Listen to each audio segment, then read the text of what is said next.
Cocentaina, a small town nestled in the hills between Valencia and Alicante, provides a poignant reminder of the potential dangers of the chemicals we take for granted in our everyday lives.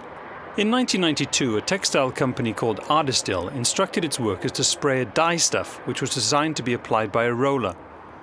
This may sound like a minor departure from normal practice, but it had disastrous consequences. When the workers in this factory sprayed the dye, its particles filled the air like fog. 6 young employees later died from having inhaled the toxic substance, and 80 more contracted serious lung diseases.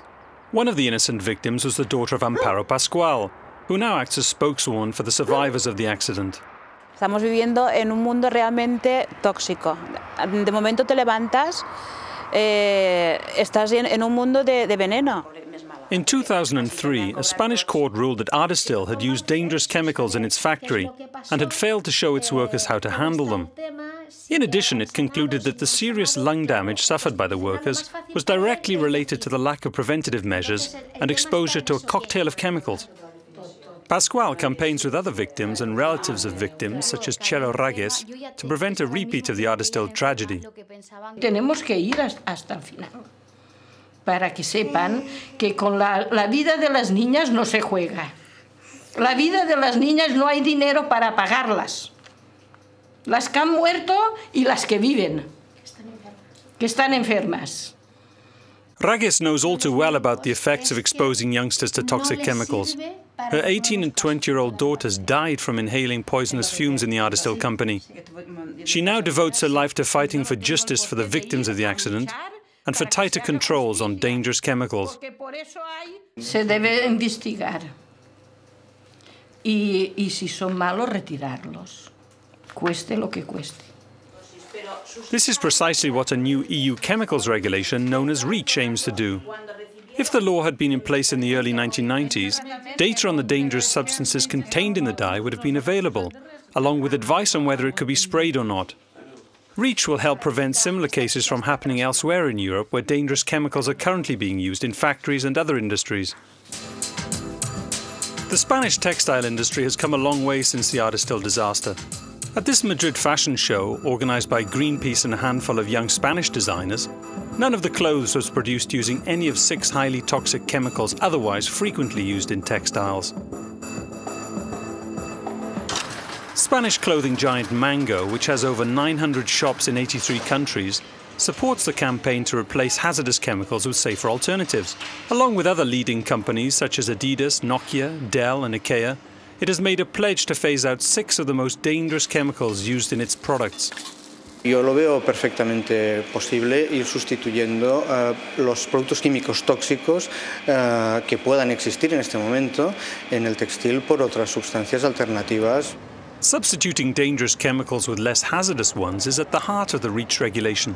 Under the new law, uses of substances of very high concern will have to be authorised, and eventually these chemicals will be phased out and replaced by safer alternatives. Mango, which supports REACH, believes its policy of phasing out toxic chemicals will not lead to higher costs for shoppers. Studies carried out for the European Commission also showed the benefits for human health, dwarfing the cost to industry by a ratio of almost 10 to 1. The medical expenses for chemicals-related diseases will be less. Medicines will not be needed. We shall not lose working hours, and the productivity will be better. So the overall benefits of REACH will by far outweigh the cost to the industry. The chemicals industry is the 3rd largest manufacturing sector in the EU, employing 1.9 million people in 31,000 companies. But in recent years, its reputation has suffered as more and more studies have linked hazardous chemicals to falling sperm counts, increases in breast and testicular cancer, and a host of environmental problems such as soil and water pollution and the thinning of the ozone layer. It's true that the image of the chemical industry is not ranking first in public opinions because there are fears about chemicals, about the hazards. So if we can demonstrate through REACH that well-documented dossier about hazard, exposure and risk and proper risk management is in place or is improved, we can indeed enhance the confidence in chemicals. Under REACH, which will replace 40 pieces of existing EU legislation, companies will have to show that the substances they use or sell are safe. They will also have to provide a new EU chemicals agency in Helsinki with data on the properties of the substances they manufacture or import. Information which will be provided to other companies downstream in the supply chain and available to the public on the internet. We need chemicals. After all, almost everything we use in our daily life is made from or contains them.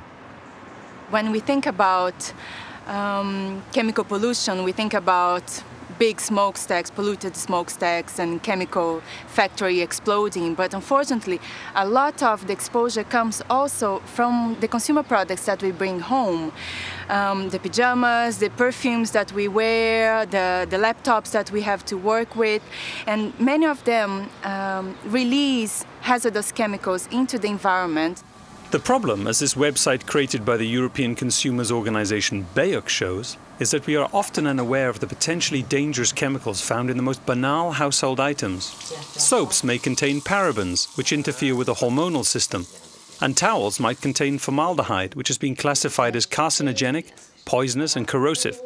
Washing up liquids contain a cocktail of chemicals which can irritate the eyes, throat and lungs. Bedsheets may contain formaldehyde, and even traces of the banned pesticide DDT.